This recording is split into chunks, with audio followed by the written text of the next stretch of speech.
For months, you've seen the headlines, a constant drumbeat of fear, crash, recession, turmoil. It all came to a head in April of 2025 when a sudden aggressive new tariff policy sent global markets into a nosedive. The Dow shed thousands of points, the Nasdaq tumbled into a bear market, and over $6 trillion in value simply vanished in a matter of days. Since then, every rally has felt suspicious, and every dip has felt like the start of the next disaster. The consensus is crystal clear. The worst is yet to come. But what if they're right to be scared, but looking in completely the wrong direction? What if the universal fear, the widespread certainty that another crash is just around the corner, is the very thing that sets the stage for the market's final, most treacherous act? Everyone is bracing for another catastrophic drop, but they're missing the real danger. The real danger isn't the next crash. It's the violent, face-ripping rally that comes right before it. A manufactured, liquidity-fueled surge designed to convince everyone the danger has passed, to pull every last bear into the market right before the entire system gets reset. This isn't a prediction of a crash, it's a warning about the final deceptive crash up, and the groundwork is being laid right now.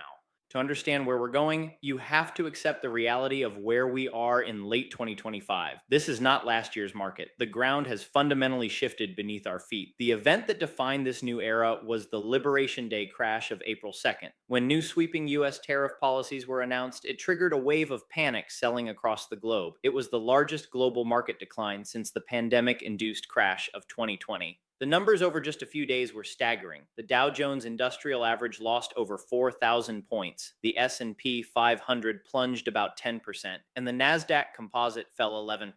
The so-called fear gauge, the VIX, spiked to levels not seen in years, reflecting pure panic on Wall Street. The trigger was a new US trade policy imposing a minimum 10% tariff on nearly all imports, with even higher rates on specific countries. This pushed the United States' average effective tariff rate to its highest level in over a century. In the months that followed, we've been living in a state of heightened volatility. The market attempted a rally after the administration announced a temporary 90-day pause on some tariff hikes, leading to a historic one-day surge. By late June, the S&P 500 and Nasdaq even briefly reclaimed their prior highs, closing at all-time highs. But that optimism was short-lived. The ongoing trade disputes and the sheer uncertainty have kept a lid on any sustained recovery. As of November 2025, we're not in a euphoric melt-up. We are in a period of intense nervousness, with recession fears dominating the conversation. In response to this turmoil and a weakening job market, the Federal Reserve has begun to react. They haven't unleashed the floodgates, not yet. But the pivot has started. After a series of cuts in 2024, the Fed delivered another 25 basis point cut in September and again in October of 2025, signaling that their priority is shifting from fighting inflation to preventing a deeper economic downturn. Fed officials have openly cited increasing downside risks to employment as a key concern. More importantly, a far bigger policy shift is happening. After a period of quantitative tightening, QT, the process of shrinking its massive balance sheet, the Fed announced it is hitting the brakes. Starting December 1st, 2025, the Fed will halt the reduction of its securities holdings. This isn't some minor technical adjustment. This is the financial equivalent of a giant aircraft carrier beginning a slow, deliberate turn. They are stopping the drain of liquidity from the system. This is the first critical step. So this is our new reality. A market traumatized by a recent crash, an economy showing clear signs of weakness, and a central bank that has just begun to turn on the stimulus taps. Everyone is positioned for the next shoe to drop, and that is precisely why they're going to be blindsided by what comes next. Right now, in late 2025, it's hard to find a bull. Investor sentiment surveys are flashing fear. Market commentators are debating not if a recession will happen, but how deep it will be. Major US firms are warning of eye-popping redundancies. The dominant narrative from Wall Street to Main Street is one of risk, caution, and fear. After the shock of the April tariff crash, this is completely understandable. It's also, I believe, completely wrong. There's an old saying in the markets: when everyone is on the same side of the boat, it's almost always about to tip over in the other direction. The universal bearishness we see today is not a signal of an impending collapse. It is the fuel for the next and final leg up. This is the great contrarian setup. Think about the psychology. Hedge funds, institutional investors, and retail traders are all defensively positioned. They've sold stocks, they've bought protection, they are holding cash, waiting for the all clear signal. They are braced for another 10% or 20% drop. They believe they are being prudent, but they are actually becoming the ammunition for a massive short squeeze and a FOMO driven buying panic. The mainstream view is focused on the fundamental problems, and those problems are very real.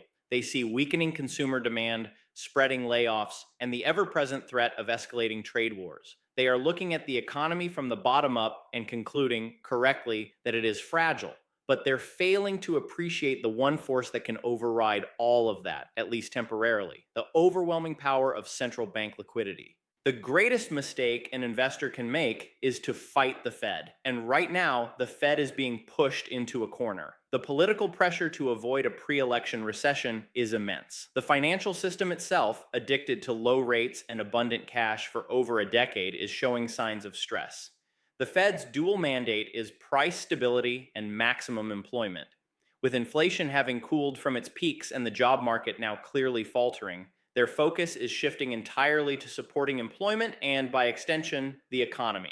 Their recent actions confirm this. The rate cuts were just the opening salvo. The announcement to halt quantitative tightening is the much more significant event. It signals that the era of monetary tightening is definitively over. The next logical step isn't just to pause the liquidity drain, it's to reverse it. This is the part the mainstream bears are missing. They are watching the economy and waiting for it to dictate market direction. But in our modern financial system, that relationship has been flipped on its head. The market is no longer a reflection of the economy. The economy has become a consequence of the market. Central banks now use asset prices as the primary tool for their policy. To save the economy, they must first levitate the market, and they are about to do so with overwhelming force. The catalyst for the final crash up won't be a piece of good economic news. It won't be a resolution to the trade wars or a sudden surge in corporate earnings. The catalyst will be a deliberate, strategic, and massive injection of liquidity by the world's central banks, led by the US Federal Reserve. It's a liquidity bomb, and the fuse has already been lit. Let's break down what's happening. Since June 2022, the Fed has been engaged in quantitative tightening, allowing its balance sheet to shrink from a peak of nearly 9 trillion down to a range of about 6.25 to 6.6 trillion by late 2025. This process effectively pulls money out of the financial system, acting as a brake on the economy and a headwind for asset prices. It's no coincidence that markets became volatile and ultimately crashed as this liquidity drain intensified. Now, that process is officially ending on December 1st, 2025. The Federal Reserve has explicitly stated its intention to stop the runoff. This is stage one. The headwind stops. The market can breathe again. But stage two is what will ignite the melt up. Halting QT is a defensive move to prevent further financial stress. The next move will be offensive. As the economy continues to show weakness into 2026, the Fed will be forced to not just stop tightening, but to begin actively easing in a major way. We are not just talking about a few more quarter point rate cuts. We are talking about the return of quantitative easing, or QE. This means the Fed will once again start buying bonds, injecting hundreds of billions and potentially trillions of newly created dollars directly into the financial system. Contrarian macro strategists like David Hunter have been warning about this exact scenario for years. While the market has been focused on his specific price targets, the core of his thesis has always been that any major bust would be met with an unprecedented monetary response. He has suggested that to counteract the next downturn, the Fed might have to expand its balance sheet by as much as $20 trillion.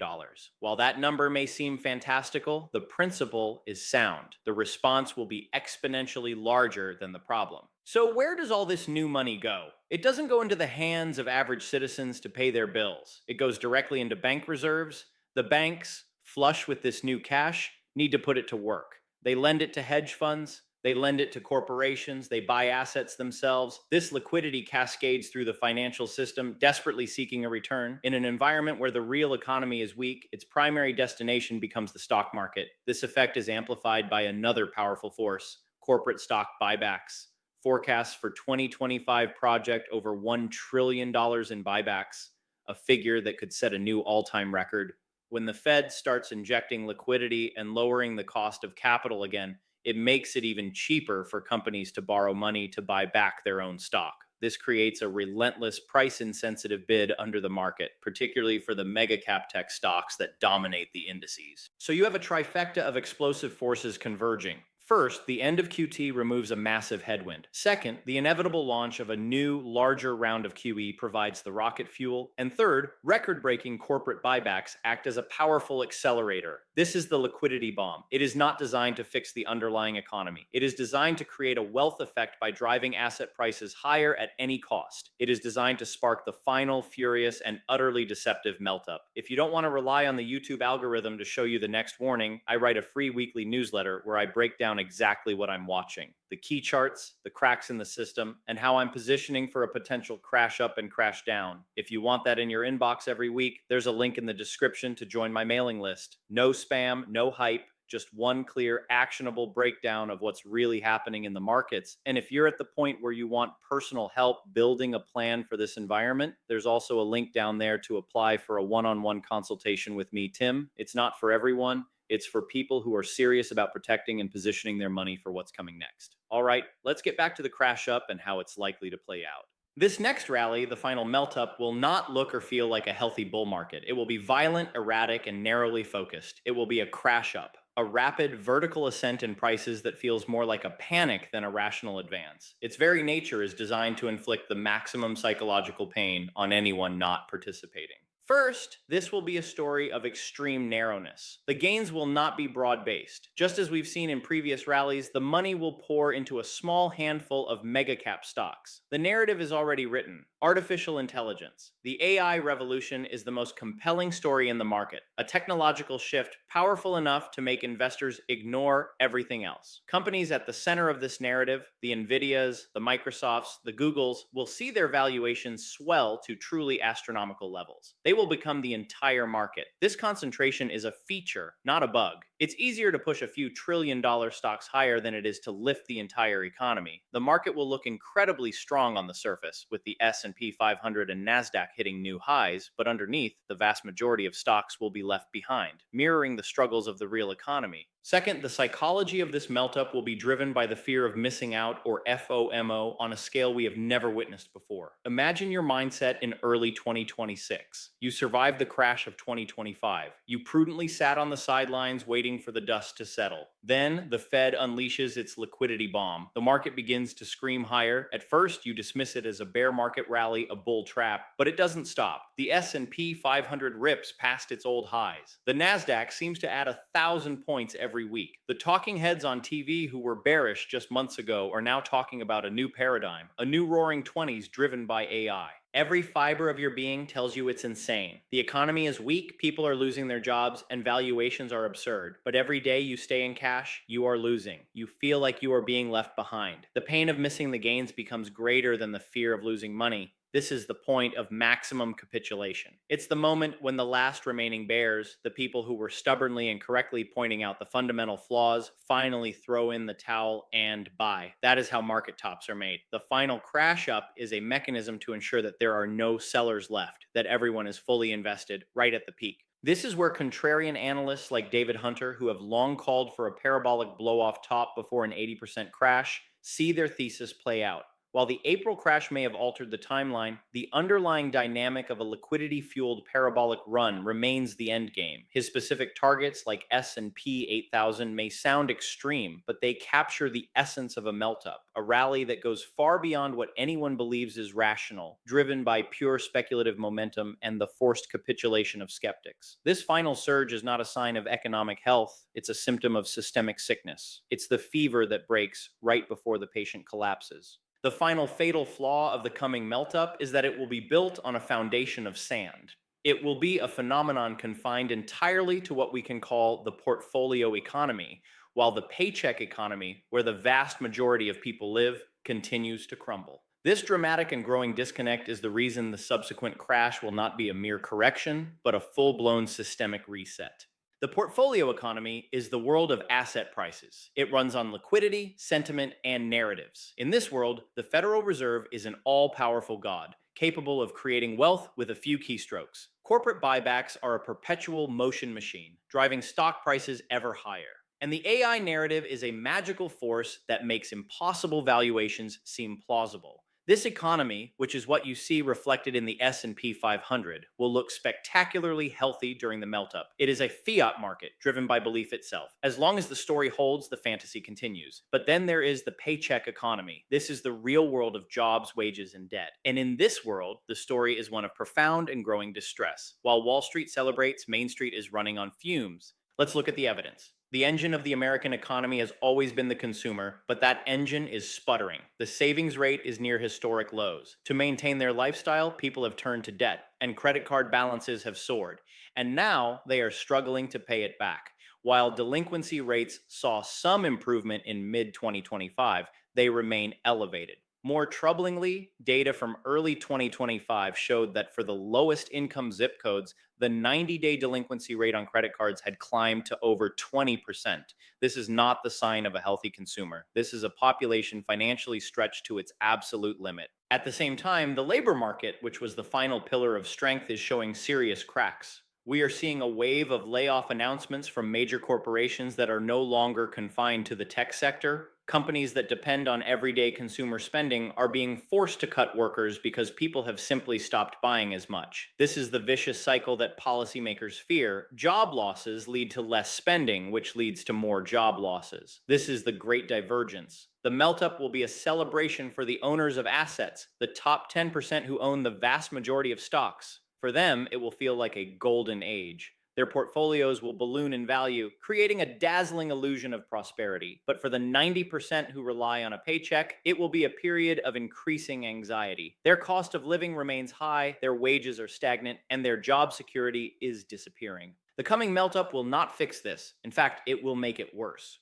By creating a temporary and artificial wealth effect on Wall Street, it will allow policymakers to ignore the rot that is spreading through Main Street. The soaring stock market will become the justification for inaction, the proof that everything is fine. It is a grand deception, masking the deep structural sickness in the real economy. The wider this chasm between the portfolio economy and the paycheck economy grows, the more violent the eventual reckoning will be. The meltup isn't the solution, it's the final bubble of denial before the two economies are forced to violently reconnect. This pattern, a final euphoric surge before a devastating crash, is not new. History is littered with examples of markets that became completely detached from their underlying fundamentals, driven by a compelling new narrative and easy money, only to collapse in spectacular fashion. The most famous parallel is the period from 1998 to March 2000. Just like today, the world was captivated by a transformative new technology, the internet. Any company with .com in its name saw its stock price soar, regardless of its profits or even its revenues.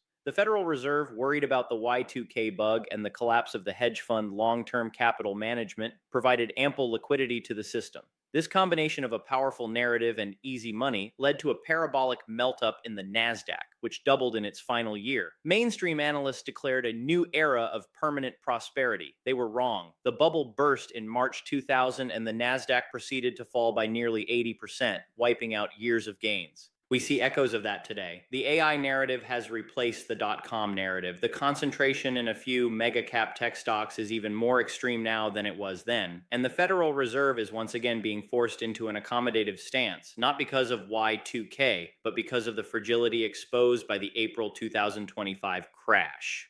Another powerful parallel can be found in the lead-up to the 1929 crash. The Roaring Twenties was a period of incredible technological innovation. The automobile, the radio, aviation, it created a sense of boundless optimism. Financial innovation, like buying stocks on margin, allowed speculation to run rampant. The market climbed a wall of worry for years, culminating in a final vertical ascent in 1928 and 1929. The belief became widespread that stocks had reached a permanently high plateau. The crash that followed ushered in the Great Depression. What both periods have in common is a dangerous psychological belief that this time is different. The new technology, the new financial instruments, the wisdom of the central bankers, all are used to justify valuations that make no fundamental sense. Even after the April 2025 crash, some broad market valuation metrics, like the ratio of total market capitalization to gross value added, remain in the same rarefied air as the peaks of 1929 and 2000. A liquidity-fueled melt-up would push these valuations into truly unprecedented territory, making the eventual fall even more certain. This brings us to the endgame. The final crash up, by its very nature, is unsustainable. It's a fire that consumes its own fuel. Once every last skeptic has been converted into a believer and bought into the market, there is no one left to buy. Once asset prices have been pushed so high that they bear no resemblance to the struggling reality of the paycheck economy, the smallest spark can ignite the inferno. That spark could be anything: a major corporate bankruptcy, a credit event in the bond market, the realization that the promised AI productivity gains aren't materializing, or it could simply be the exhaustion of the liquidity itself. When the market finally turns, it will turn with a vengeance. As strategist David Hunter warns, the liquidity you need most during a bust is the first thing to disappear. The bids will vanish. The sellers will all rush for the exit at once. The crash that follows the final melt-up will not be a typical bear market. It won't be a gentle 20% or 30% decline that recovers over the next year. It will be the Great Reset, a painful and systemic repricing of all financial assets to bring them back in line with the reality of the struggling global economy. It will be the moment the fantasy of the portfolio economy dies and the harsh truths of the paycheck economy take over. Analysts who have studied these long-term cycles, like David Hunter, have warned that this bust could be an 80% peak to trough decline in the stock market, an event that would rival 1929 and 2008 in its severity. This isn't just about stock prices. It will be a global cross-asset event. Corporate bonds, particularly in the junk category, will face a wave of defaults. Real estate, both commercial and residential, inflated by years of cheap money, will see prices fall sharply. Even assets considered safe havens may not be spared in the initial panic, as a desperate dash for cash forces the sale of everything. The very structure of our financial system, built on decades of ever-increasing debt and leverage, will be tested to its breaking point. The policy response to this event will be unlike anything we have ever seen. The Fed and other central banks will throw the kitchen sink at the problem. We will see interest rates cut to zero or even negative. We will see quantitative easing on a scale that dwarfs the response to the 2008 crisis and the 2020 pandemic. They will try to reinflate the bubble, but this time it might not work. The credibility of central banks, already damaged, could be shattered completely. When you promise to solve every problem by printing money, you eventually reach a point where the money itself is seen as the problem. This could usher in a period of intense economic chaos. We could see a deflationary bust, where falling asset prices and collapsing demand create a vicious downward spiral, much like the 1930s. Or, if the money printing becomes truly extreme, it could eventually lead to a hyperinflationary boom later in the decade, where the value of the currency itself is destroyed. The path is uncertain, but the destination is a radical restructuring of the financial landscape. For the average person, the consequences of this reset will be profound. Traditional buy and hold investing strategies, which have worked for 40 years, may be dead for a generation. Retirement accounts could be decimated. The wealth inequality that was exacerbated by the melt-up will lead to immense social and political unrest. The world that emerges on the other side of this reset will be fundamentally different from the one we know today. This is not a message of fear. It is a call for awareness. The dominant narrative is focused on the wrong risk. The danger is not that the market is about to fall. The danger is that it is about to scream higher one last time, luring everyone in before the floor gives way. Understanding the dynamics of the final crash up is the key to navigating the treacherous years ahead. It provides the opportunity to use the final wave of liquidity-driven euphoria as an exit ramp, rather than being swept away by the tsunami that will inevitably follow. So, we stand at a unique and perilous moment in financial history. The crash of April 2025 wasn't the end of the story. It was merely the end of a chapter. It was the event that shocked the system and forced the hand of policymakers. Now, everyone is looking over their shoulder, waiting for a repeat. They are positioned for a downturn, fearful of a recession, and convinced that the only direction is down. And because of that, they are blind to the real storm gathering on the horizon. The combination of universal bearishness, immense political pressure, and a Federal Reserve that is now publicly pivoted away from tightening has created the perfect setup for a monetary shock and awe campaign. The coming liquidity injection is not intended to heal the struggling Main Street economy. It is a strategic operation designed to engineer a rapid and euphoric rise in asset prices, a final spectacular melt-up. This crash up will be the ultimate deception. It will feel like a victory, a return to the good times. It will silence the skeptics and punish the prudent. It will be driven by the irresistible narrative of AI and fueled by trillions in central bank liquidity and corporate buybacks. It will serve one final crucial purpose: to pull every last dollar of sidelined cash into the market at the highest possible prices. But it will all be an illusion, a magnificent bubble built on a rotten foundation. It will stretch the already vast chasm between the soaring portfolio economy and the suffering paycheck economy to its absolute breaking point. When this bubble finally bursts, it will not be a correction. It will be a reset, a violent repricing of everything, where the false wealth created by years of monetary stimulus is extinguished and asset prices are forced to reckon with the bleak reality of the real world. The purpose of this analysis is not to tell you to run for the hills. The purpose is to arm you with a different map, one that shows you the trap that is being set. Recognizing the final crash up for what it is, a manufactured exit opportunity before the real storm hits, is the single most important strategic advantage an investor can have today. The next 12 to 18 months will likely be some of the most challenging and counterintuitive in financial history. Navigating them will require a contrarian mindset and a deep understanding of the forces at play. If you want analysis that actually cuts through the noise and helps you navigate this final phase of the system, don't just rely on the next video recommendation. First, join my free weekly newsletter. The link is in the description. Every week I send one email with the key charts I'm watching, the risks I think the mainstream is missing, and the moves I'm considering in a potential crash up and crash down. Second, if you want personal guidance and you'd like me to walk through your situation with you, there's also a link below where you can apply for a consultation with me, Tim. We'll focus on building a plan that can survive both the melt up and the reset. And of course, subscribe to the channel and hit the notification bell so you don't miss the next video in this series. The final act of this long economic drama is starting. Make sure you're not just watching it, you're prepared for it.